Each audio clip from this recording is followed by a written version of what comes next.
Wanita yang Dimas hina sebagai istri beban, ternyata adalah miliarder Asia yang dalam 48 jam mencabut semua kekayaan dan menghancurkan hidup suaminya di hari pernikahan.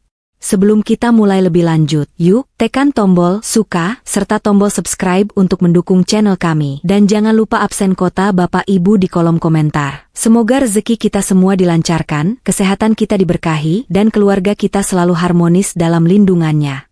Aku masih ingat betul bau karpet mahal yang selalu Dimas banggakan, seolah-olah karpet itu adalah hasil keringatnya sendiri. Rumah besar di Menteng ini, yang katanya adalah lambang kesuksesan Dimas sebagai manajer, sebenarnya hanyalah bagian kecil dari labirin aset perusahaanku, sebuah ilusi yang aku ciptakan sempurna. Namaku Kinanti, dan di balik daster longgar serta wajah yang sengaja aku buat terlihat lelah, aku adalah seorang CEO perusahaan multinasional berbasis di Singapura dengan kekayaan yang tak pernah Dimas bayangkan. Aku adalah dalang di balik semua kemewahan yang Dimas nikmati, dan yang lebih lucu lagi, dia tidak tahu apa-apa. Pagi ini, seperti biasa, aku menyaksikan pertunjukan angku Dimas di meja makan marmer Italia. Dia duduk tegak, menyeruput kopi premium yang aku datangkan khusus dari Kolombia, tentu saja atas nama perusahaan, dan membaca koran finansial dengan ekspresi serius. "Kinanti, kamu harus lebih semangat sedikit," katanya tanpa menoleh. Istri seorang manajer sukses seperti aku tidak boleh terlihat murung terus. Nanti reputasiku terpengaruh. Aku hanya mengangguk pelan, pura-pura batuk, dan meminum teh hangatku yang hambar. Penyamaran sebagai istri yang sederhana dan sering sakit-sakitan adalah mahakarya terbesarku, sebuah topeng yang kupertahankan selama 5 tahun terakhir. Sejujurnya, peran sebagai istri beban ini melelahkan, tapi tujuanku jelas, menguji kejujuran dan melihat karakter asli Dimas sampai ke akar-akarnya. Awal pernikahan kami, Dimas memang menarik. Dia ambisius, pintar bicara, dan punya visi. Tapi seiring aset perusahaan yang diam-diam aku alirkan atas namanya, sebagai bonus karir, palsu dari sebuah entitas tak teridentifikasi, kesombongannya melambung seperti balon helium yang siap pecah. Dimas mulai menganggap semua kemakmuran ini adalah keajaiban dari otaknya sendiri. Lupa bahwa ia hanya memegang kunci yang aku berikan. Hari ini aku ada pertemuan penting dengan investor dari luar negeri. Dimas sesumbar sambil melirik jam tangan mewahnya, hadiah ulang tahun dariku yang dia yakini dibeli dari bonus besarnya. Mereka tertarik dengan portofolio properti kita. "Kamu tahu, Kinanti, tidak mudah mengurus aset sebesar ini. Kamu harusnya bersyukur suamimu sehebat ini." Aku menahan senyum geli. Portofolio properti itu adalah gedung-gedung kantorku, yang Dimas hanya tahu namanya saja di surat-surat palsu yang sengaja aku buat agar dia merasa memiliki. Lucunya, Dimas selalu menggunakan kondisi sakitku sebagai alasan untuk menjauh dan mencari hiburan lain. "Aku harus fokus pada pekerjaan, Kinanti. Kamu kan tahu, kamu sering sakit. Aku butuh ketenangan," ujarnya dulu saat mulai sering pulang larut. Aku, si CEO yang bisa menerbangkan jet pribadi kapan saja, hanya menjawab lemah, "Iya, Mas. Hati-hati di jalan." Ini adalah bagian dari rencana, memberikan Dimas tali sepanjang mungkin agar ia bisa menggantung dirinya sendiri. Jika dia setia dan peduli, aku akan mengungkap identitas asliku dan berbagi kekayaan kami secara sah. Jika tidak, mari kita saksikan sirkus yang akan terjadi. Ada satu momen yang membuatku hampir tertawa terbahak-bahak dan melupakan peran dramaku. Suatu malam, dia bercerita tentang mobil sport terbarunya yang dia klaim dibeli dari hasil keuntungan saham. "Bayangkan, Kinanti, betapa beruntungnya aku," katanya. Aku yang saat itu sedang pura-pura pusing di sofa, hanya bergumam, "Iya, Mas. Tapi bensinnya boros ya?" Aku lihat struknya besar sekali. Dimas langsung panik dan mencari-cari alasan.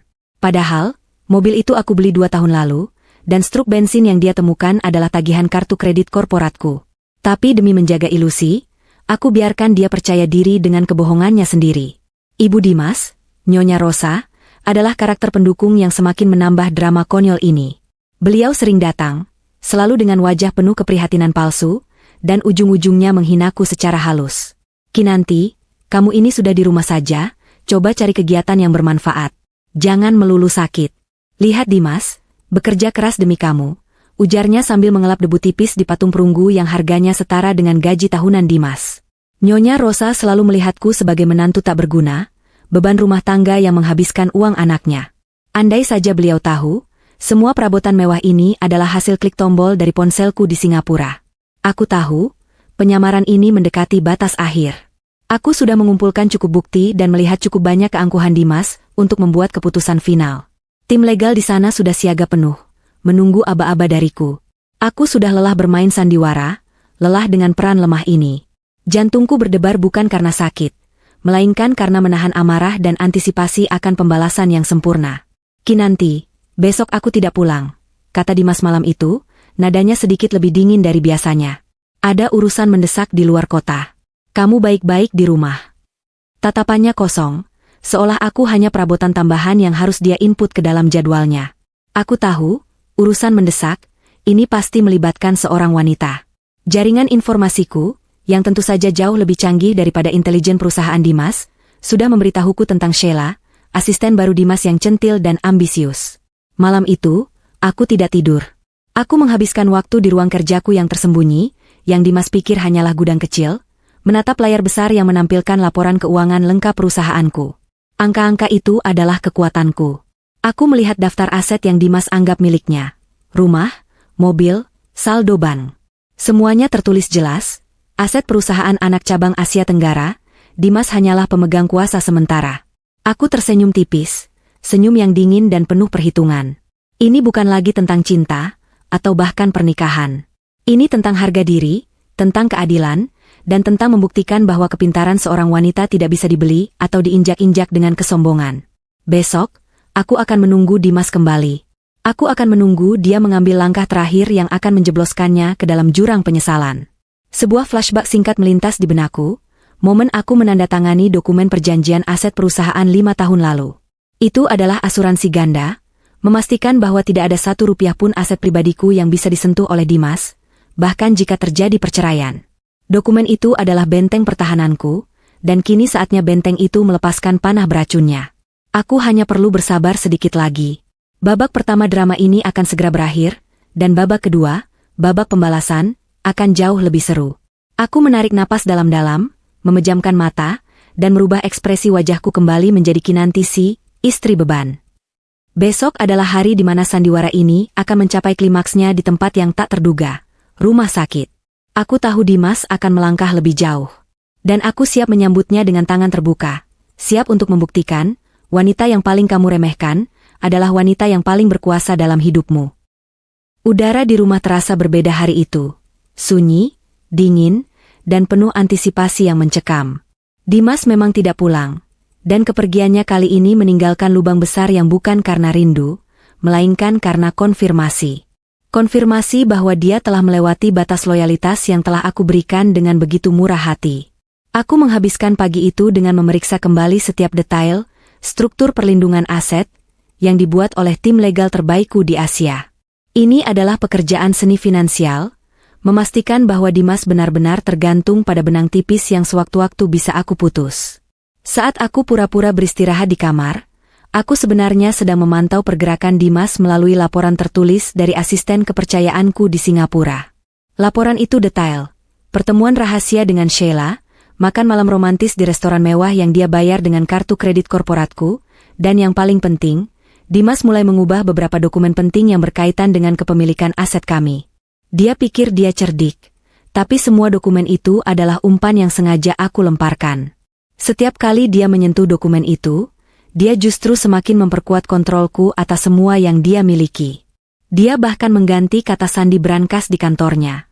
Aku bergumam sambil tersenyum kecut. Brankas itu hanya berisi surat-surat kosong dan beberapa perhiasan imitasi. Brankas asli yang menyimpan salinan otentik kepemilikan aset berada di balik lukisan di ruang kerjaku, ruangan yang Dimas yakini adalah gudang debu.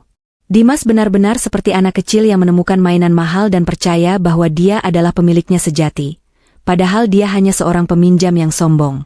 Kesombongan Dimas memang semakin tidak tertahankan, seolah-olah seluruh dunia berputar mengelilingi dirinya. Setiap kali dia berhasil menutup proyek kecil di perusahaannya, dia akan pulang dan menceritakannya sebagai prestasi sekelas penemuan benua baru. Padahal, proyek-proyek itu seringkali adalah belas kasihan, dari koneksi perusahaanku yang aku instruksikan secara tidak langsung untuk memberinya pekerjaan demi menjaga citra Dimas di mata publik. Aku ingat saat Dimas dengan lantang berkata di depan teman-temannya saat pesta ulang tahunnya tahun lalu, "Aku ini pekerja keras, kawan. Semua ini, rumah ini, mobil ini, hasil jerih payahku. Kinanti, dia hanya beruntung dapat suami sepertiku." Dia tertawa, dan teman-temannya mengangguk setuju. Saat itu, aku hanya bisa menunduk, memainkan peran istri yang rendah hati dan bersyukur. Rasanya seperti menelan pasir panas. Tapi aku tahu, semakin tinggi Dimas terbang dalam awan kesombongannya, semakin sakit jatuhnya nanti. Puncak kekeliruan Dimas terjadi saat ia mulai menjual beberapa koleksi seni mahal yang ada di rumah, tanpa izin dariku. Patung-patung dan lukisan itu adalah barang langka yang dibeli oleh perusahaanku untuk keperluan dekorasi dan investasi. Dia menjualnya dengan harga murah kepada kolektor, mengklaim bahwa ia sedang membersihkan aset yang tidak menghasilkan. Uang hasil penjualan itu dimasukkan ke rekeningnya, dan aku membiarkannya. Aku membiarkan dia menumpuk kesalahan finansial, karena setiap transaksi ilegal yang dia lakukan terhadap aset perusahaanku adalah bukti tambahan yang sempurna untuk tim legal. Suatu sore, Nyonya Rosa datang tanpa diundang, membawa serta aura kritik dan kecurigaan seperti biasa. "Kinanti, kamu harus lebih pintar mengatur rumah." Dimas bilang uangnya cepat sekali habis, katanya sambil menatapku dengan mata menusuk. "Coba kamu kurangi pengeluaran yang tidak penting. Kamu kan sering sakit, jadi kebutuhanmu tidak banyak, kan?" Aku hanya tersenyum tipis. Pengeluaran Dimas untuk kencan rahasianya dengan Sheila jauh lebih besar daripada seluruh biaya hidupku. "Iya, Bu. Saya akan lebih berhemat," jawabku lembut, sambil diam-diam memesan tiket pesawat kelas 1 ke Singapura untuk beberapa hari ke depan. Tujuanku adalah pertemuan final dengan Dewan Direksi perusahaanku. Aku harus memberikan pengarahan terakhir dan mengaktifkan tombol merah saat Dimas mencapai puncaknya. Nyonya Rosa hanya menghela napas, merasa menang telah menasehatiku. "Dimas itu anak yang jujur dan pekerja keras. Kinanti, kamu harus menjaganya," lanjut Nyonya Rosa, seolah Dimas adalah perhiasan yang harus aku jaga dengan nyawaku. Aku ingin sekali tertawa dan berkata, "Jujur? Ibu tahu dia baru saja menghabiskan jutaan rupiah untuk tas bermerek untuk selingkuhannya." Tapi aku menahan diri. Aku hanya membalas dengan tatapan kosong, yang Nyonya Rosa artikan sebagai ketidakberdayaku. Ada satu momen lucu yang sering aku kenang saat menahan amarah ini. Suatu kali, Dimas memamerkan jam tangan baru yang katanya hadiah dari klien penting. Dia memakainya kemana-mana. Padahal, jam tangan itu adalah barang sitaan dari salah satu mantan karyawan perusahaanku yang korup. Aku memberikannya ke Dimas sebagai hadiah, tak terduga, dari klien misterius. Setiap kali Dimas mengelus jam tangan itu dengan bangga, aku diam-diam tertawa dalam hati. Itulah jeda humor yang aku butuhkan, melihat betapa mudahnya dia dibohongi dengan benda-benda yang dia anggap simbol statusnya. Dimas tidak pernah menyadari bahwa setiap aset yang dia klaim adalah jaring laba-laba yang aku tenun sendiri. Semua dokumen, semua tanda tangan, semua rekening bank yang dia yakini miliknya, memiliki klausul rahasia. Klausul yang menyatakan bahwa kepemilikan penuh dan hak penarikan ada pada entitas utama, KNT. Inisial namaku. Aku tidak pernah menaruh nama lengkapku di sana, hanya inisial. Dimas terlalu sombong untuk menanyakan arti inisial itu. Telepon dari Dimas malam itu merubah segalanya, membawa sandiwara ini ke babak penutup yang menyakitkan. "Kinanti, aku butuh kamu di rumah sakit sekarang." Suaranya terdengar panik. Aku kecelakaan kecil, tapi butuh pendampingan." Jantungku berdebar kencang, bukan karena khawatir akan keselamatannya, karena aku tahu kecelakaan itu kecil, melainkan karena aku tahu Dimas akan menggunakan momen ini untuk menyerangku. Aku hanya perlu masuk ke dalam perangkap terakhir yang ia siapkan. "Ya, Mas. Aku segera ke sana," jawabku dengan suara yang dibuat lemah dan khawatir. Aku segera berganti pakaian sederhana dan menyembunyikan ponsel satelitku. Di detik-detik terakhir sebelum berangkat, aku mengirim pesan singkat ke tim legalku. "Siaga penuh. Target akan menyerang di titik terlemah. Tunggu aba-aba." Aku tahu drama rumah sakit yang akan Dimas ciptakan adalah upaya terakhirnya untuk memenangkan simpati dan mendapatkan alasan kuat untuk menceraikanku. Dia akan menggunakan kecelakaan kecilnya untuk membuatku terlihat semakin tidak berdaya, semakin beban. Aku sudah mempersiapkan diri secara mental. Aku akan memberikan Dimas panggungnya, membiarkan dia mengucapkan setiap kata penghinaan yang telah dia simpan. Kinanti si CEO telah bersiap. Kinanti si istri lemah akan segera pensiun. Aku berjalan keluar dari rumah mewah itu, menoleh ke belakang sekali lagi. Rumah ini, yang penuh dengan tawa dan keangkuhan Dimas, akan segera menjadi saksi bisu kejatuhannya. Aku hanya perlu sampai di rumah sakit, membiarkan Dimas mengeluarkan semua racunnya. Karena setelah itu, giliran aku yang akan melepaskan serum keadilan yang pahit.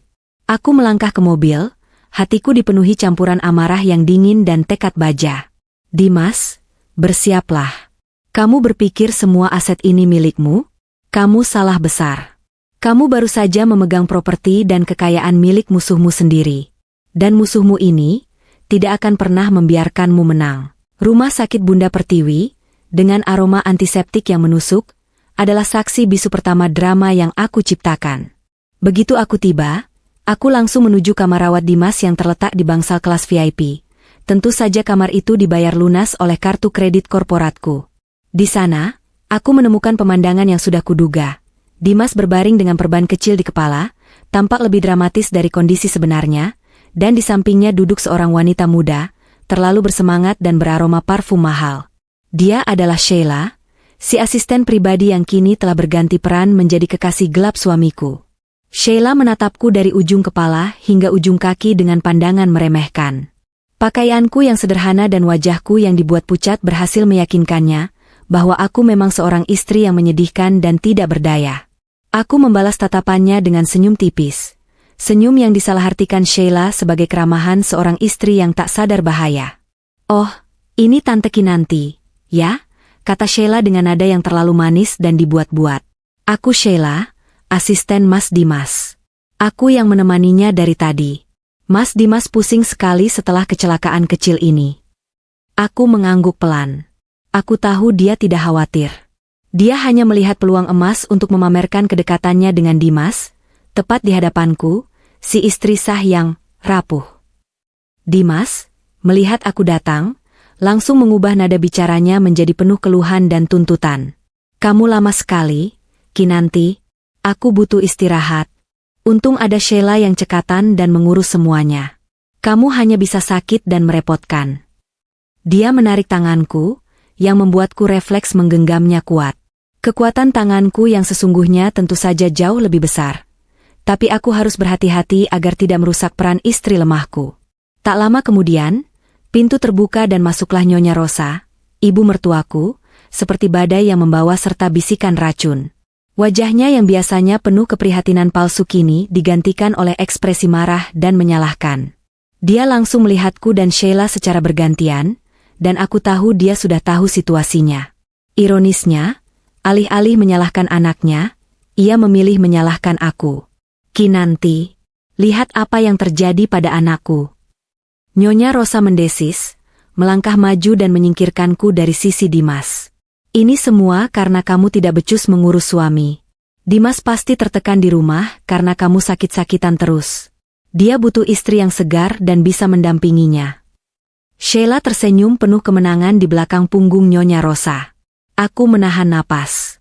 Ini dia, sihir trio penghancur telah dimulai. Kesombongan Dimas, ambisi Sheila, dan bisikan racun Nyonya Rosa. Mereka adalah kombinasi sempurna yang akan mempercepat aku untuk menekan tombol penghancuran finansial. Mereka tidak menyadari bahwa setiap kata hinaan yang mereka lontarkan, setiap dorongan untuk menceraikanku, hanya memberiku amunisi yang lebih kuat. "Aku tahu, Bu. Maafkan aku," kataku dengan suara lirih yang dibuat hampir menangis. Aku sengaja membuat Nyonya Rosa semakin merasa di atas angin. Humor kecilku kali ini adalah melihat betapa puasnya Nyonya Rosa melihatku tak berdaya. Beliau sungguh-sungguh percaya bahwa kelemahanku adalah penentu kejatuhan Dimas, bukan sifat serakah dan ambisi putranya sendiri. Nyonya Rosa lalu berbalik ke Dimas dan berkata dengan nada penuh kasih sayang palsu. "Nak, ibu tahu kamu butuh seseorang yang bisa diandalkan. Sheila ini terlihat cerdas dan kuat. Dia tidak akan menjadi beban seperti..." Kalimatnya menggantung di udara, tapi kami semua tahu maksudnya. Seperti Kinanti. Sheila membusungkan dadanya, seolah-olah dia baru saja dianugerahi gelar putri semesta.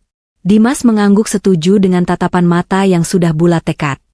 "Iya, Bu. Aku sudah memutuskan. Aku tidak bisa begini terus. Aku tahu, ini saatnya. Ini adalah pukulan terakhir yang aku tunggu-tunggu. Aku harus memberikan Dimas kesempatan emas untuk melukai perasaanku sedalam mungkin, sehingga keadilan finansial yang akan aku berikan nanti terasa benar-benar setimpal. Sejujurnya, melihat Sheila berinteraksi dengan Nyonya Rosa adalah sebuah tontonan komedi. Sheila berusaha keras menjadi menantu idaman, memuji semua hal tentang Dimas dan asetnya, sementara Nyonya Rosa dengan senang hati menerima semua pujian itu. Mereka berdua, dalam keserakahan mereka, tidak menyadari bahwa mereka sedang merayakan kepemilikan atas sebuah bom waktu. Aku mengambil tempat duduk yang agak jauh, pura-pura pusing, tapi mataku tajam memperhatikan setiap detail interaksi mereka. Di benakku, aku sedang membuat skenario pengungkapan kebenaran. Bagaimana reaksi Nyonya Rosa saat tahu bahwa rumah yang ia banggakan adalah milik menantu yang ia hina? Bagaimana reaksi Sheila saat tahu bahwa manajer sukses yang ia cintai adalah seorang miskin yang baru saja dipecat? Kinanti, dengarkan aku. Dimas tiba-tiba mengangkat suaranya, memanggil perhatian kami semua. Ia duduk tegak di tempat tidur. Meskipun aku tahu perban kecilnya itu tidak membenarkan drama sebesar ini. Matanya dingin, tanpa ada sedikit pun jejak cinta yang dulu pernah ada. Aku mengunci pandangan dengannya, siap menerima tembakan. Aku mengaktifkan rekaman video di ponselku tanpa sepengetahuannya, sebagai cadangan bukti tambahan jika tim legal membutuhkannya. Aku harus memastikan bahwa penghinaan yang akan dia lontarkan terekam jelas dan tidak terbantahkan. Pikiranku kembali ke Singapura, ke ruang rapat kaca di lantai teratas gedung perusahaanku. Seandainya Dimas melihat aku di sana, memimpin ratusan orang, membuat keputusan miliaran, pasti ia akan langsung pingsan. Tapi hari ini, ia hanya melihat wanita yang ia anggap beban, wanita yang kini duduk pasrah di kursi rumah sakit. Aku menarik napas perlahan, menikmati momen hening sebelum badai. Rasa sakit di hatiku bukanlah karena Dimas, melainkan karena kecewa pada diriku sendiri, karena telah salah menilai karakter seseorang begitu lama. Tapi kekecewaan itu kini telah mengeras menjadi motivasi. Dimas menatapku dengan jijik yang nyata, dan aku tahu dia siap meluncurkan serangan verbalnya yang paling mematikan. Sheila memegang lengannya, Nyonya Rosa mengangguk setuju. Mereka semua bersekutu dalam kejahatan moral ini. Aku hanya menunggu. Aku menunggu Dimas untuk mengambil langkah ekstrim. Aku menunggu Dimas untuk menceraikanku. Aku menunggu dia untuk menghinaku sebagai istri beban, di tempat paling rapuh yang ia pikir bisa ia temukan. Dan saat kata-kata itu keluar dari mulutnya, aku akan mengirimkan sinyal.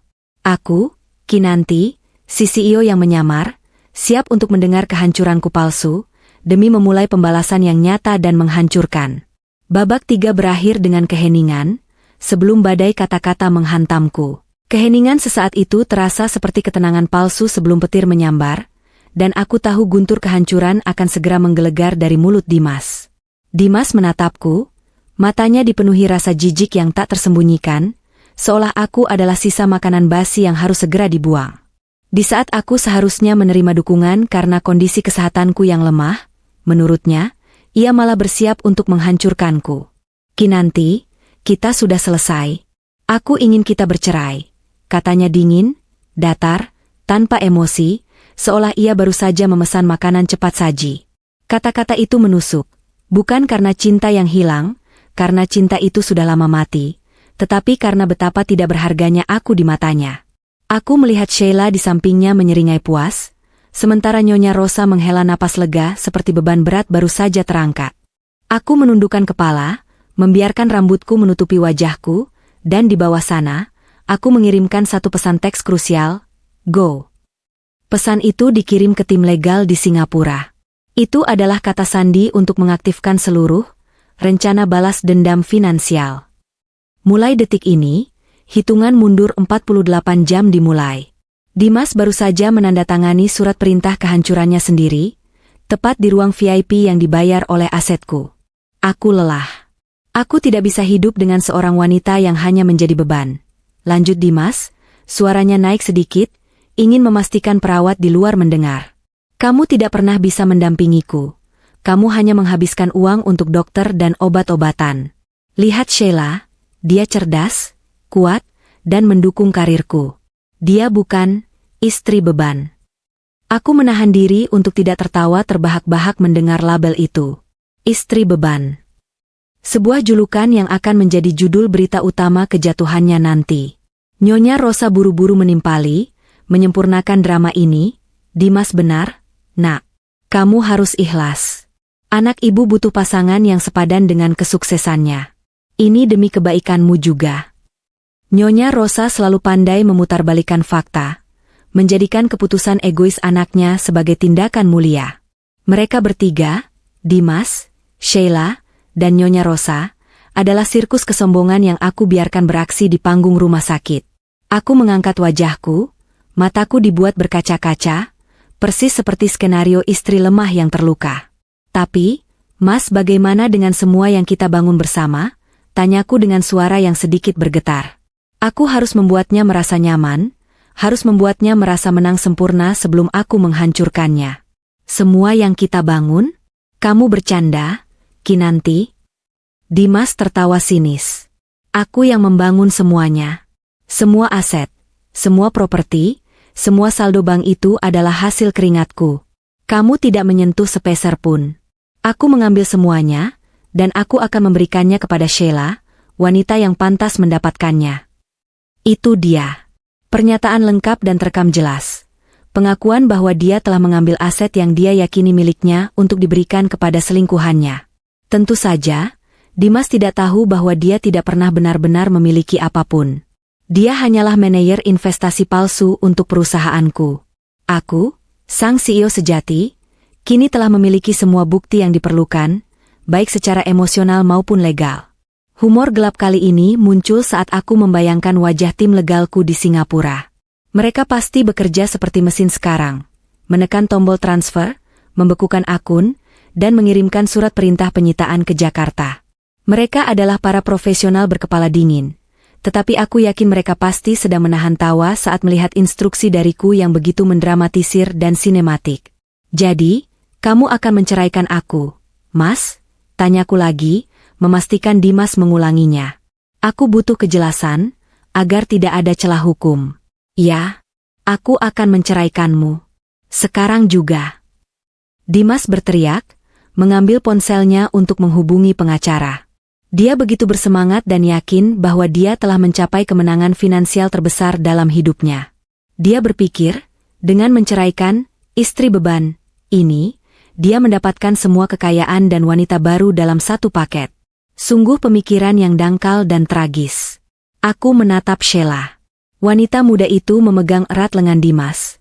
Matanya berbinar karena perhitungan yang serakah. Dia tidak melihat Dimas. Dia hanya melihat saldo bank dan properti. Dan aku tahu, saat aset itu menguap, Sheila akan menguap lebih cepat dari uap air. Aku bangkit perlahan dari kursi. Tindakanku membuat Dimas dan Nyonya Rosa terkejut. Aku berdiri tegak di depan tempat tidurnya, untuk pertama kalinya dalam 5 tahun, tanpa berpura-pura sakit. Wajahku yang tadinya pucat, kini tampak tegang dan dingin. Baik, Mas. Aku setuju, kataku, suaraku kini lebih kuat, tanpa getaran ketakutan. Aku akan mengurus surat-suratnya. Dan aku harap, kamu tidak akan menyesali keputusan ini. Nyonya Rosa segera menyahut. Menyesal? Untuk apa menyesal? Kami bebas dari beban. Cepat urus perceraiannya, Kinanti. Aku menatap Nyonya Rosa lama. Tatapan ini bukan lagi tatapan menantu yang takut, melainkan tatapan seorang atasan kepada karyawan yang membuat kesalahan fatal. Aku berbalik dan berjalan menuju pintu. Saat tanganku menyentuh kenop, Dimas memanggilku lagi. Tunggu. Kamu akan kembali kemana? Jangan coba-coba mencari bantuan. Ingat, kamu tidak punya apa-apa lagi. Aku berhenti. Tanpa menoleh ke belakang, aku mengucapkan kalimat terakhirku sebagai istri beban, Kinanti. Aku akan kembali ke tempatku seharusnya, Mas. Dan kamu, berhati-hatilah dengan kekayaan palsu yang kamu banggakan itu. Karena terkadang, apa yang kamu lihat bukanlah apa yang kamu miliki. Aku keluar dari kamar itu, meninggalkan Dimas, Sheila, dan Nyonya Rosa dalam kegembiraan semu mereka. Aku berjalan cepat menyusuri koridor rumah sakit, ke toilet umum. Di sana, Aku mengunci diri dan mengeluarkan ponsel satelitku. Aku merapikan rambutku, membuang air mata palsu dari wajahku, dan menarik napas dalam-dalam. CEO Kinanti telah bangkit. Telepon pertama ke kepala tim legal, konfirmasi status penyitaan Bang Dimas. Jawaban di seberang sana tenang, profesional, tarik total saldo, Nyonya. Dimas sudah 0. Telepon kedua ke manajer aset properti, status penyitaan rumah Menteng. Jawaban, surat perintah sita atas nama entitas KNT telah dikirim dan diterima oleh notaris. Dalam 48 jam, properti akan dikunci. Aku menatap cermin, melihat pantulan wanita yang kuat, bukan wanita yang rapuh. Aku tertawa kecil, tawa yang dingin dan penuh kemenangan. Dimas telah menceraikan, istri beban, dan mengklaim semua asetku di rumah sakit. Itu adalah kesalahan terbesarnya. Karena sekarang, ia akan menghadapi pembalasan finansial paling sempurna yang pernah ada. Aku meninggalkan rumah sakit Bunda Pertiwi, bukan lagi sebagai istri yang rapuh, melainkan sebagai algojo finansial yang baru saja memulai eksekusi. Aku tahu, dalam 2 hari ke depan, kehidupan mewah Dimas akan runtuh berkeping-keping. Dan aku akan ada di sana, di babak terakhir, untuk menyaksikan dan memastikan keadilan ditegakkan. Panggilan telepon di bilik toilet rumah sakit itu adalah lonceng yang menandai dimulainya kehancuran total Dimas. Keluar dari bilik itu, aku bukan lagi wanita yang terluka, melainkan jenderal yang baru saja memberi perintah serangan. Di luar, dunia Dimas masih berjalan normal. Dia masih manajer sombong dengan kekayaan palsunya. Tapi aku tahu, di balik layar, tim legal internasionalku sedang bergerak secepat kilat. Aku tidak kembali ke rumah. Aku langsung menuju Bandara Soekarno-Hatta, bukan untuk terbang ke Singapura, tetapi ke sebuah apartemen rahasia yang sengaja aku siapkan di pusat Jakarta. Tempat ini adalah markas operasi sementaraku, dilengkapi dengan teknologi komunikasi canggih untuk memantau setiap langkah Dimas dan memastikan rencana balas dendam berjalan tanpa celah. Aku harus berada di Jakarta untuk menyaksikan hasil karyaku. Di dalam taksi, aku melepas daster dan pakaian lusuhku, menggantinya dengan setelan bisnis elegan yang telah disiapkan oleh asisten pribadiku. Perubahan fisik ini bukan sekadar ganti baju, tapi transisi mental dari Kinanti si istri beban, menjadi Kinanti si CEO pengambil keputusan. Wajahku yang tadinya dibuat pucat, kini dihiasi riasan minimalis namun tegas. Tepat pukul 14, aku duduk di depan 6 layar monitor di markas rahasia. Setiap layar menampilkan pergerakan aset Dimas, jadwal pengiriman surat legal, hingga feed berita finansial. Aku menyalakan pengeras suara untuk konferensi jarak jauh dengan tim legal dan tim keamanan. Aku harus memimpin langsung operasi ini. Baik, tim. Phase 1 selesai, Dimas sudah menceraikan aku dan mengakui aset ini miliknya. Kita masuk ke Phase 2, kataku, suaraku terdengar dingin dan berwibawa. Aku bahkan tidak menggunakan istilah asing, tetapi file perintahku sudah menunjukkan bahwa ini adalah operasi kelas atas. Aku memerintahkan penarikan tunai terakhir dari semua rekening yang Dimas anggap miliknya. Penarikan itu bukan untukku, tetapi untuk membayar semua biaya operasional dan sisa utang Dimas yang masih tertinggal. Memastikan bahwa ketika dia jatuh miskin, dia tidak memiliki utang lagi. Sebuah kebaikan terakhir yang ironis dariku. Pastikan notifikasi bank ke Dimas tertunda selama 24 jam, ujarku. Aku ingin dia menikmati euforia kemenangan palsunya selama sehari penuh sebelum dia menyadari 0 di saldo rekeningnya. Aku ingin dia merasa kaya hingga detik-detik terakhir. Ide jenaka ini membuatku tersenyum. Ini adalah penangguhan hukuman yang kejam, sebuah prank finansial kelas dunia. Salah satu layar menampilkan Dimas yang baru saja keluar dari rumah sakit, didampingi Sheila. Dimas tampak berseri-seri, berbicara dengan bangga di telepon. Aku yakin dia sedang menghubungi teman-temannya, menyombongkan perceraiannya dan mengklaim semua aset. Aku membiarkan mereka bersenang-senang. Pekerjaan tim pengamanan aset perusahaanku adalah yang paling penting saat ini. Mereka bertugas mengamankan bukti fisik aset, surat-surat berharga, kendaraan mewah, dan benda seni di rumah Menteng. Semua barang itu tidak akan hilang, hanya berpindah kepemilikan secara legal kembali ke entitas KNT. Rumah itu akan dikosongkan secara profesional dan diam-diam. Aku ingat saat Dimas membelikanku perhiasan berlian palsu yang dia klaim sangat mahal. Dia dengan bangga mengatakan itu adalah investasi. Aku memerintahkan timku untuk mencari perhiasan itu, mengambilnya, dan meninggalkan nota kecil. Barang ini palsu, sama seperti kekayaanmu. Ini adalah sentuhan pribadi yang aku tambahkan, sebuah humor pahit untuk mengiris hatinya. Sementara timku bekerja, aku mulai menyusun pernyataan publikku. Pernyataan ini haruslah kuat, emosional, dan mengandung pelajaran moral yang tinggi, persis seperti yang disukai oleh target penontonku, orang tua Indonesia 50 tahunan. Aku ingin mereka merasa terwakili, bahwa kecerdasan seorang wanita tidak boleh diremehkan. Aku memanggil manajer humasku yang sangat terpercaya. Aku ingin konferensi pers dalam 48 jam. Aku ingin seluruh media besar nasional hadir. Venue-nya harus yang paling bergengsi. Aku tahu, pengungkapan identitasku sebagai CEO miliarder di media massa akan menjadi pukulan telak yang menghancurkan reputasi Dimas dan Nyonya Rosa di mata sosial, lebih menyakitkan daripada kerugian uang. Pikiranku berkelana, memikirkan Nyonya Rosa. Beliau pasti sedang sibuk merencanakan pesta pernikahan Dimas dan Sheila. Dia pasti sudah membayangkan kehidupan mewah tanpa aku. Beban. Aku harus memastikan Nyonya Rosa juga merasakan pahitnya pembalasan ini. Aku tertawa kecil saat melihat laporan transaksi kartu kredit Dimas di layar. Dia baru saja membeli gaun pengantin mewah untuk Sheila. Uang itu masih bisa ditarik kembali karena transaksi dilakukan atas nama kartu korporat yang baru saja aku bekukan. Gaun mahal itu akan menjadi utang yang harus ia bayar sendiri. Humor ini membuatku rileks di tengah ketegangan operasi. Aku bersandar di kursi, meminum teh hangat yang disiapkan asistenku. Semua berjalan lancar. Dalam hitungan jam, Dimas akan mulai merasakan ada yang salah. Saldo yang berkurang, kartu yang ditolak, dan kejutan terbesar akan datang di hari pernikahannya. Aku sudah menghitung semuanya dengan cermat, bahkan reaksi emosionalnya. Nyonya, suara dari speaker memanggilku. Kami telah mengirimkan notifikasi penarikan saldo ke ponsel Dimas. Dia akan menerimanya dalam 30 menit. Aku mengangguk. 30 menit untuk Dimas merasakan kejutan pertama. Itu baru permulaan. Aku membayangkan Dimas yang sombong panik saat melihat saldo banknya lenyap. Itu pasti akan jadi tontonan yang mahal. Aku melihat jam. Waktu terus berjalan, dan nasib Dimas berada di ujung jariku. Ini bukan hanya tentang uang. Ini tentang memulihkan harga diri yang telah diinjak-injak, tentang membuktikan bahwa kejujuran dan integritas adalah aset paling berharga.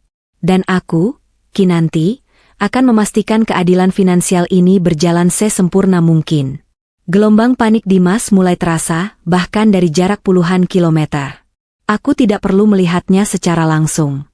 Cukup dengan memantau aktivitas ponselnya dan notifikasi keuangan yang terhubung ke jaringan aset perusahaan, aku tahu bahwa pukulan pertama, yaitu penarikan saldo, sudah menghantamnya. Aku melihat adanya serangkaian panggilan panik ke bank dan ke pengacaranya. Kartu kredit korporat Dimas sudah ditolak di 3 toko berturut-turut, lapor salah satu tim keamananku melalui speaker. Aku tersenyum tipis. Dimas, yang terbiasa menggunakan kartu tanpa batas, pasti merasa bumi bergetar di bawah kakinya. Aku membayangkan ekspresi bingung dan marahnya saat kasir toko mengatakan, "Maaf, Bapak, transaksi ditolak." Aku telah merencanakan penarikan aset ini dengan presisi bedah, memastikan Dimas kehilangan pijakan finansialnya tanpa bisa melakukan perlawanan hukum yang berarti. Semua aset properti yang selama ini dia banggakan telah dibekukan dalam semalam. Tim legalku telah mengirimkan surat pemberitahuan penyitaan ke notaris, menetapkan bahwa kepemilikan kembali ke entitas KNT harus dieksekusi dalam 48 jam ke depan. Pagi hari di Jakarta yang cerah itu menjadi hari terburuk dalam hidup Dimas, meskipun dia belum menyadarinya sepenuhnya. Dia mungkin berpikir ada masalah teknis di bank atau server kartu kredit. Aku memberinya waktu untuk mencari tahu sendiri, membiarkannya berjuang dalam jaring yang semakin mengikat. Ini adalah bagian dari hukuman, membiarkannya merasa tidak berdaya, tidak memiliki kontrol. Tepat pukul 10, langkah yang paling dramatis dimulai, penyitaan rumah mewah di Menteng. Tim pengamanan asetku yang berpakaian rapi, didampingi oleh petugas notaris resmi, bergerak menuju kediaman Dimas. Aku memantau pergerakan mereka melalui kamera yang tersembunyi. Humor muncul ketika aku menyadari bahwa tim pengamanan itu adalah orang-orang yang Dimas yakini sebagai klien penting dari perusahaanku. Pastikan mereka memperlakukan barang-barang itu dengan hormat. Instruksiku kepada tim di lapangan. Itu semua masih aset perusahaan. Jangan ada yang rusak. Ambil semua yang bersifat pribadi dan kirimkan ke tempat Dimas saat ini. Aku ingin Dimas mendapatkan semua barang pribadinya dalam satu kotak, sebagai simbol bahwa dia tidak diizinkan membawa apapun dari rumah itu. Di rumah itu, Nyonya Rosa sedang bersiap-siap untuk datang dan mengukur gorden baru, sebuah kemewahan yang ia yakini sebagai haknya. Tiba-tiba, kedatangan notaris dengan surat perintah penyitaan tentu akan menjadi kejutan yang mematikan bagi Nyonya Rosa. Aku sangat menantikan reaksi emosionalnya, karena dia adalah arsitek utama penghinaan terhadapku. Nyonya Rosa pasti akan mengancam, berteriak, dan mungkin bahkan menangis. Tapi di hadapan hukum dan dokumen resmi yang ditandatangani oleh Dimas sendiri, meskipun dia tidak tahu implikasinya, ancaman Nyonya Rosa tidak akan berarti apa-apa. Timku dipersenjatai dengan bukti tak terbantahkan bahwa Dimas hanya pemegang kuasa, bukan pemilik sejati. Aku melihat layar, dan benar saja, Nyonya Rosa muncul dan mulai berteriak histeris kepada notaris. Ini rumah anak saya. Kalian tidak bisa seenaknya. Dimas adalah manajer sukses. Kalian pasti salah alamat. Notaris dengan tenang menunjukkan dokumen-dokumen itu. Aku membayangkan mata Nyonya Rosa terbelalak saat melihat inisial KNT di setiap surat kepemilikan. Ini adalah harga dari kesombongan, kekayaan yang dipinjam, kini ditarik kembali tanpa ampun. Semua properti, termasuk mobil-mobil mewah yang Dimas banggakan, satu persatu dibawa pergi oleh timku. Mobil itu hanya dibungkus stiker bertuliskan, dikembalikan ke pemilik sah. Sementara itu, Dimas masih sibuk berdebat dengan pengacaranya yang kini mulai terlihat frustrasi. Pengacara Dimas pasti bingung, karena setiap dokumen kepemilikan yang Dimas berikan kepadanya ternyata memiliki klausul tersembunyi yang kini diaktifkan. Pengacara itu pasti menyadari bahwa Dimas telah ditipu habis-habisan oleh istrinya sendiri, sebuah skema finansial yang sangat brilian. Aku membiarkan mereka berjuang, aku membiarkan mereka panik. Setiap detik panik Dimas adalah pemulihan harga diriku. Aku tidak harus berteriak atau berdebat. Cukup dengan satu pesan singkat, aku bisa menghancurkan kerajaan yang dibangun di atas kebohongan. Langkah terakhir. Bekukan akses komunikasi Dimas dengan semua koneksi bisnisnya. Perintahku. Pastikan dia benar-benar terisolasi. Dia tidak boleh mendapatkan bantuan atau pinjaman dari siapapun. Aku ingin Dimas berdiri sendiri, tanpa teman, tanpa uang, dan tanpa tempat berlindung. Pukul 16, operasi penyitaan fisik selesai. Rumah Menteng kini kosong, hanya menyisakan dinding dan lantai. Semua barang berharga sudah diamankan. Timku meninggalkan satu hal kecil di meja ruang tamu, di mana Dimas sering memamerkan kekayaannya. Sebuah surat cerai yang telah aku tanda tangani. Di apartemen rahasiaku, aku merasa lega yang luar biasa. Beban penyamaran selama 5 tahun itu akhirnya terlepas. Tidak ada lagi pura-pura sakit, tidak ada lagi senyum palsu. Kini hanya ada Kinanti, si CEO yang adil dan tegas. Waktu tersisa di jam hitungan mundurku hanya tinggal 24 jam. Aku harus beristirahat, karena besok adalah hari H pernikahan Dimas dan Sheila. Puncak dari sandiwara ini akan terjadi, dan aku harus tampil prima untuk pukulan finishing di media massa. Dimas akan kehilangan segalanya, dan kemudian dia akan kehilangan reputasinya.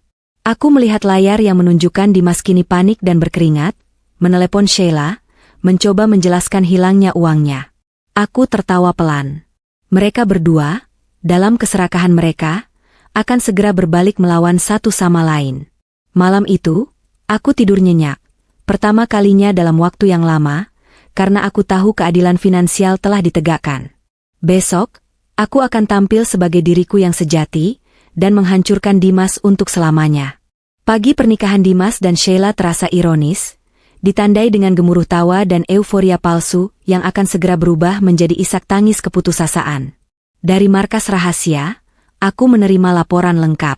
Acara pernikahan mereka diadakan di sebuah ballroom mewah Hotel Bintang 5. Tentu saja, Dimas membayar depositnya dengan sisa uang di kartu kredit yang kini telah diblokir. Aku memastikan tidak ada satupun berita tentang pengungkapan identitasku yang bocor sebelum acara Dimas dimulai. Aku ingin dia menikmati setiap detik kemenangannya yang semu, membiarkannya berdiri di altar dengan keyakinan bahwa dia telah berhasil menipu dan meninggalkan istri beban demi wanita yang lebih muda dan kaya. Laporan dari timku sangat detail. Dimas tampak tegang, tapi berusaha keras menampilkan aura pria sukses di hadapan tamu-tamu penting. Sementara Sheila, dengan gaun pengantin mewah yang belum dibayar lunas, dan yang vendornya kini sedang panik karena kartu kredit Dimas ditolak, bersinar penuh ambisi. Nyonya Rosa tampak paling bahagia, melayang-layang menerima pujian sebagai ibu dari manajer sukses yang berhasil menyingkirkan menantu tak berguna. Tepat saat Dimas dan Sheila bersiap mengucapkan janji suci di depan penghulu, bom waktu finansial yang aku tanam mulai meledak. Pukulan pertama datang dari vendor dekorasi. Manajer ballroom mendekati Dimas dengan wajah tegang, membawa tagihan yang seharusnya sudah lunas kemarin sore. Maaf, Bapak Dimas. Transaksi pembayaran Anda kemarin gagal. Kami perlu pelunasan segera, kata manajer ballroom itu dengan sopan namun tegas. Dimas, yang yakin itu hanyalah masalah server yang sama, mencoba lagi menggunakan kartu kreditnya yang lain. Penolakan demi penolakan terjadi. Wajahnya mulai pucat. Lucunya, Dimas sempat mencoba menggunakan uang tunai yang dia bawa di saku jasnya, sejumlah kecil uang yang dia yakini sebagai uang saku. Uang itu tentu saja tidak cukup untuk membayar tagihan pernikahan mewah ini. Dia mulai berkeringat di bawah lampu sorot, sementara tamu-tamu mulai berbisik. Pukulan kedua, dan yang paling mematikan, datang dari notaris yang diutus timku. Notaris itu, seorang wanita parubaya yang berwibawa, masuk ke dalam ballroom dan langsung menuju Dimas, mengabaikan upacara yang sedang berlangsung. Dia membawa dokumen penyitaan rumah. Maaf mengganggu, Bapak Dimas. Saya di sini mewakili entitas KNT, kata notaris itu dengan suara lantang yang menghentikan semua musik. Saya di sini untuk menyampaikan surat perintah penyitaan resmi atas properti Anda di Menteng, Jakarta. Properti tersebut harus dikosongkan dalam waktu 24 jam, karena telah ditarik kembali kepemilikannya oleh pemilik sah. Anda telah melanggar perjanjian penggunaan aset. Seketika, ballroom itu senyap. Tamu-tamu terkejut. Nyonya Rosa menjerit histeris, dan Sheila menatap Dimas dengan mata penuh kengerian. Dimas tampak seperti patung, pucat dan membeku. Properti yang dia banggakan, yang dia tunjukkan sebagai bukti kesuksesannya, kini disita di hari pernikahannya sendiri. Ini adalah karma yang sinematik. Nyonya Rosa segera berlari ke depan, mencoba merobek dokumen di tangan notaris. Tidak mungkin. Ini bohong. Rumah itu milik anakku. Kalian dibayar siapa? Teriakannya yang putus asa hanya disambut oleh keheningan para tamu yang kini mengerti bahwa manajer sukses ini sedang menghadapi kehancuran total. Dimas akhirnya bergerak, tangannya gemetar. Dia menarik lengan Sheila. Tenang, Sheila. Ini pasti salah paham. Kita punya uang. Kita ke bank sekarang. Sheila, yang awalnya tampak bingung, kini sadar sepenuhnya akan situasinya. Dia adalah wanita yang menikahi kekayaan, bukan pria. Begitu Dimas mengucapkan kata, uang, Sheila langsung melihat ke tangannya, ke cincin pertunangan berlian besar yang Dimas pamerkan. Uang? Uangmu mana, Mas? Tanya Sheila, suaranya kini tajam dan penuh perhitungan. Saldo bankmu nol, kartu-kartumu diblokir, dan rumahmu disita? Kamu bohong padaku, Mas. Pukulan ketiga datang dari Sheila, pukulan yang paling menyakitkan secara personal bagi Dimas. Sheila dengan kasar melepaskan tangannya dari Dimas. Dia melepas cincin berlian itu dan melemparkannya ke wajah Dimas. Cincin itu memantul di lantai. Aku tidak menikahi pria miskin. Kamu bilang kamu kaya. Kamu pembohong. Teriak Sheila, tanpa peduli pada tamu-tamu yang melihat. Dia merobek veil pengantinnya dan berlari keluar dari ballroom itu, meninggalkan Dimas sendirian di altar yang penuh kepalsuan. Dimas ambruk. Dia terjatuh di depan altar, gaun pengantin Sheila tergeletak di sampingnya. Nyonya Rosa mencoba menenangkannya, tapi sudah terlambat. Reputasi Dimas sebagai manajer sukses hancur dalam hitungan menit. Bisik-bisik para tamu kini berubah menjadi penghinaan terbuka. Mereka melihat pria sombong itu, kini hanya seorang pria miskin yang baru saja ditinggalkan di hari pernikahannya. Dari markas rahasia, aku mematikan monitor. Aku sudah melihat cukup banyak. Keadilan finansial telah tuntas ditegakkan. Dimas kini nol secara finansial dan ditinggalkan secara emosional. Tapi aku tahu, penderitaannya belum selesai. Aku berdiri di depan cermin, menyesuaikan blazer mahalku. Waktunya telah tiba untuk pukulan pamungkas. Pukulan yang tidak hanya akan menghancurkan finansial Dimas, tapi juga reputasi publiknya di mata seluruh Indonesia. Aku tersenyum, bukan senyum sinis, melainkan senyum puas seorang wanita yang telah mendapatkan kembali harga dirinya. Aku mengambil ponsel, menelepon humasku, dan berkata, semua sudah siap. Kirim undangan pers sekarang juga. Aku ingin semua media tahu siapa Kinanti yang sebenarnya. Pesta pernikahan Dimas telah berubah menjadi puing, dan aku, Kinanti, sang mantan, istri beban, akan menjadi arsitek di balik kehancurannya yang akan diabadikan oleh kamera. Sore hari setelah kehancuran total Dimas di altar, aku melangkah masuk ke ruang konferensi pers Hotel Grand Elite, tempat paling bergengsi yang pernah ada di Jakarta. Lampu sorot kamera menyala begitu aku muncul. Puluhan wartawan dari media nasional dan beberapa perwakilan media asing duduk menanti. Energi di ruangan itu tegang dan penuh rasa ingin tahu. Aku tidak memilih tempat ini secara kebetulan. Ini adalah hotel yang sering Dimas pamerkan sebagai tempat dia mengadakan pertemuan bisnis penting yang tentu saja dibayar oleh perusahaanku. Dengan berdiri di sini, mengenakan setelan kutur yang memancarkan aura miliarder, aku mengirim pesan tanpa kata.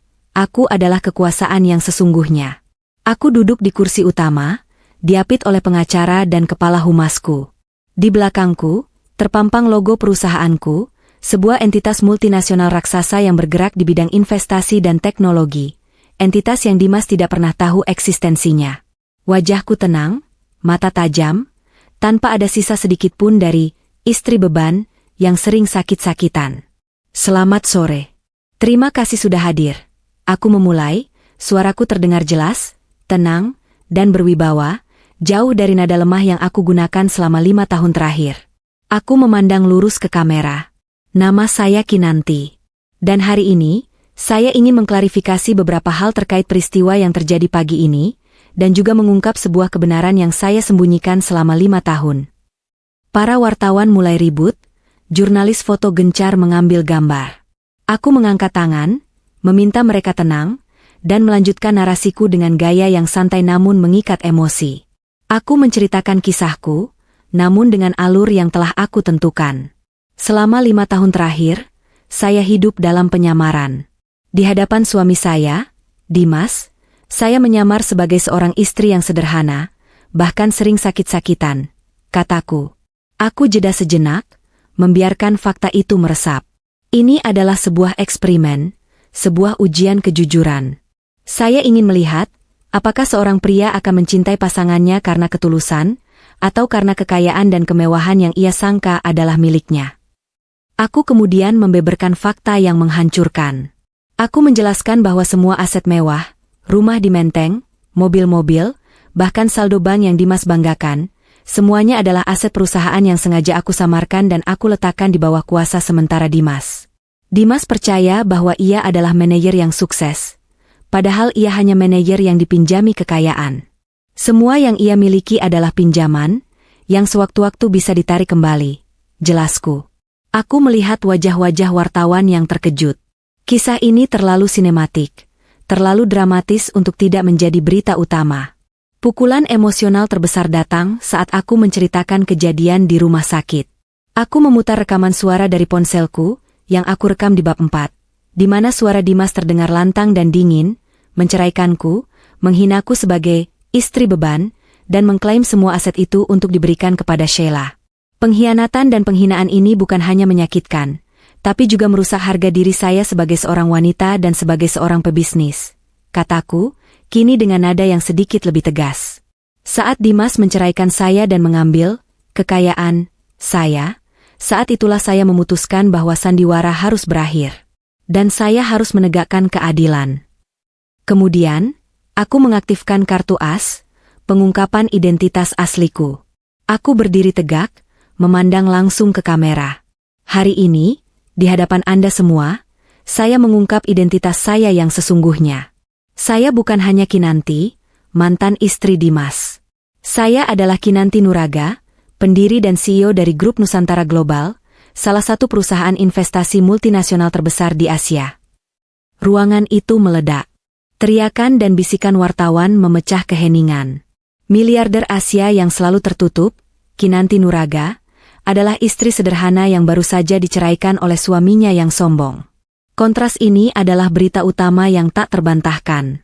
Aku memberi waktu kepada mereka untuk mencerna informasi ini, sambil aku membiarkan humor kecil muncul dalam pikiranku.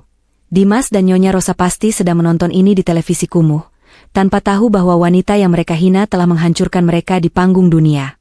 Dalam 48 jam, melalui tim legal saya, semua aset perusahaan yang disalahgunakan oleh Dimas telah ditarik kembali. Lanjutku. Dimas telah kehilangan segalanya. Bukan karena saya kejam, tetapi karena dia mengambil apa yang bukan miliknya. Dia jatuh miskin bukan karena saya meninggalkannya, tetapi karena dia mengkhianati satu-satunya sumber kemakmurannya. Aku juga menyampaikan pukulan kepada Nyonya Rosa dan Sheila. Aku menjelaskan bagaimana Nyonya Rosa menghinaku dan bagaimana Sheila dengan serakah mengejar Dimas, karena mengira dia kaya. Keadilan ini juga berlaku untuk Nyonya Rosa, yang ikut menghina saya dan menikmati kemewahan palsu itu.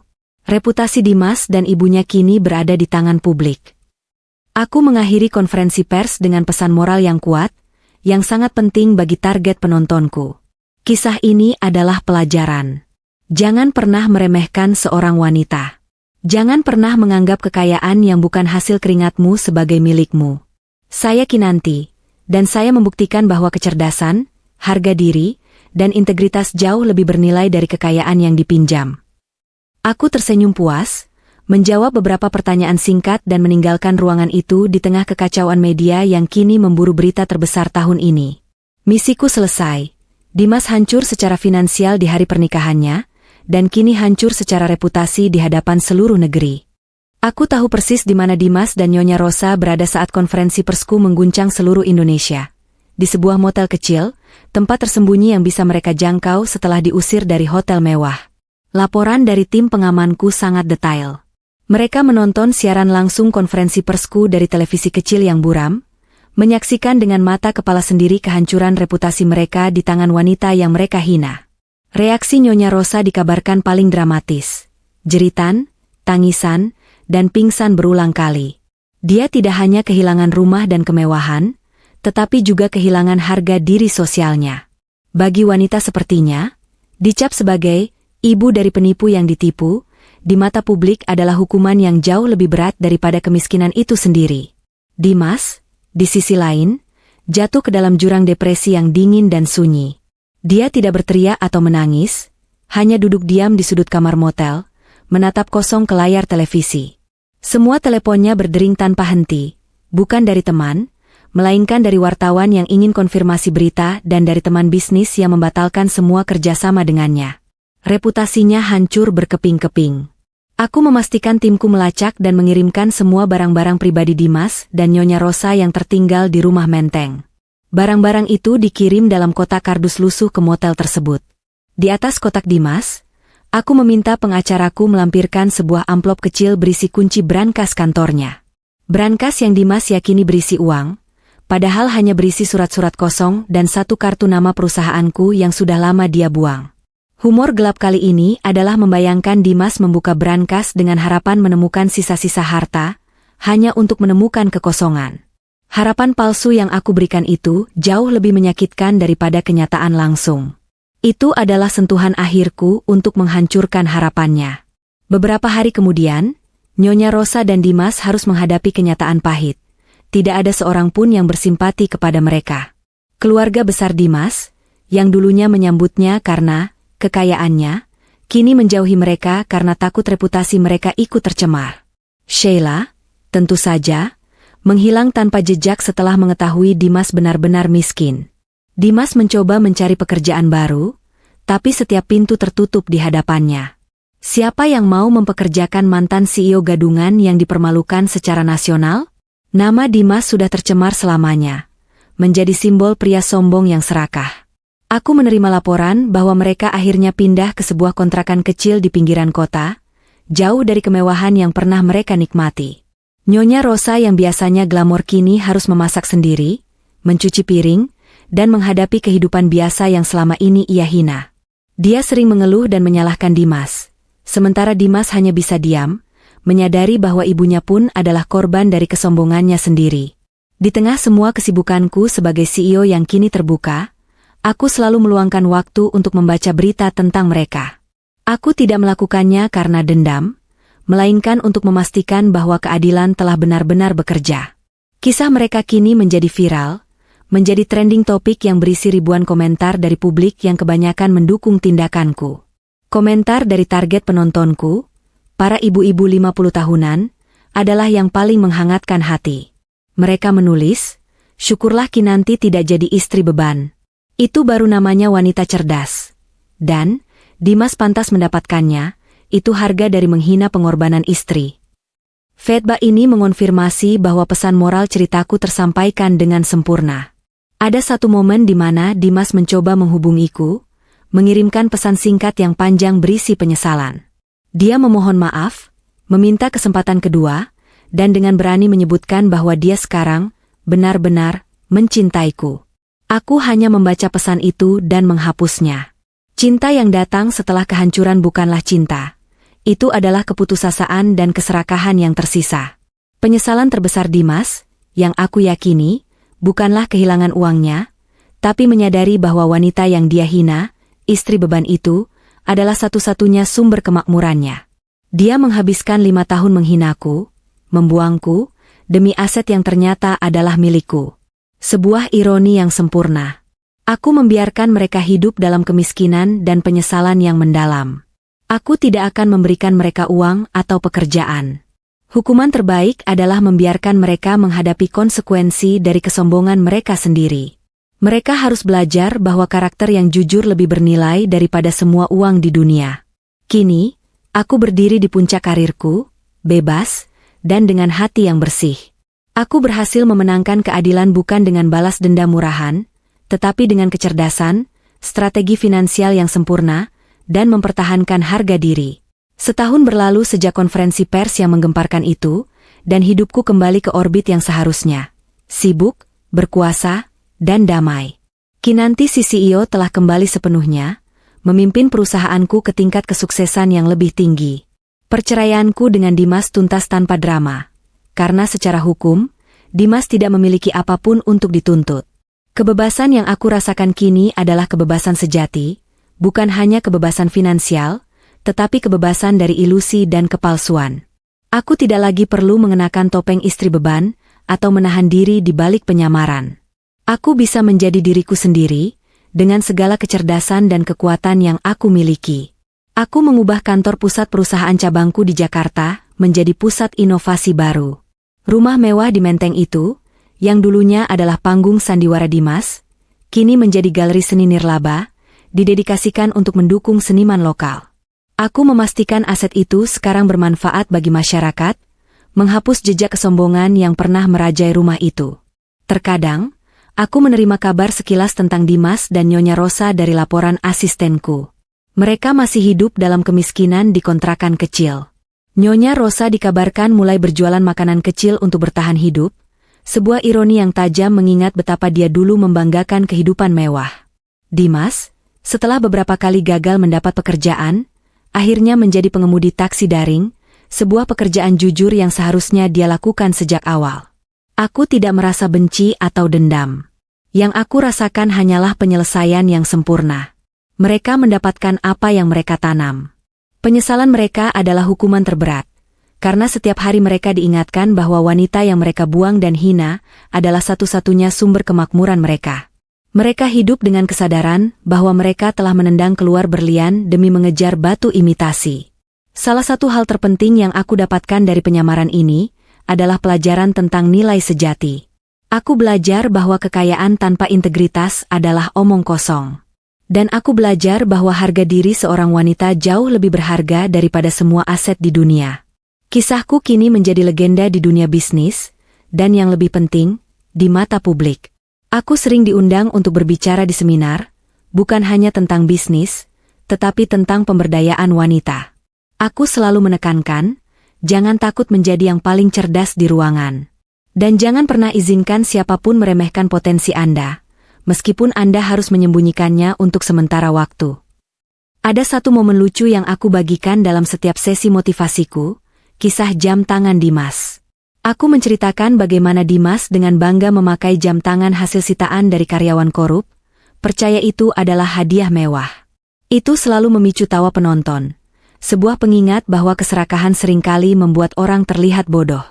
Aku menutup rapat semua urusan yang berkaitan dengan masa laluku, tapi aku tidak pernah menutup hatiku untuk masa depan. Aku sekarang lebih selektif, lebih bijaksana, dan lebih fokus pada pria yang menghargai pikiranku dan kepribadianku, bukan saldo bankku. Aku menghabiskan akhir pekan terakhirku dengan berlayar di pulau pribadi yang baru aku beli. Sambil menikmati matahari terbenam, aku merenungkan perjalanan hidupku. 5 tahun penyamaran itu adalah harga yang mahal, tapi itu adalah investasi terbaik. Itu memurnikan lingkaran hidupku dan membersihkan jalan menuju kebahagiaan sejati. Di penghujung hari, yang aku menangkan bukanlah uang, karena uang itu memang sudah milikku, tetapi keadilan. Aku memenangkan pembuktian bahwa seorang wanita cerdas tidak akan pernah bisa dijatuhkan oleh kesombongan pria dan keserakahan orang lain. Kisahku adalah penutup yang sempurna bagi setiap wanita yang pernah diremehkan. Keadilan itu manis, dan seringkali, keadilan paling sempurna datang dalam balutan strategi yang cerdas. Aku, Kinanti, si CEO yang kini bebas, berdiri sebagai simbol bahwa kecerdasan dan integritas adalah mahkota sejati seorang wanita. Dan itulah akhir dari kisahku. Kisah tentang seorang wanita yang menyamar sebagai istri beban untuk menguji suaminya yang sombong, yang kemudian memilih untuk mengambil kembali apa yang menjadi miliknya, dan membuktikan bahwa harga diri jauh lebih bernilai dari kekayaan yang dipinjam.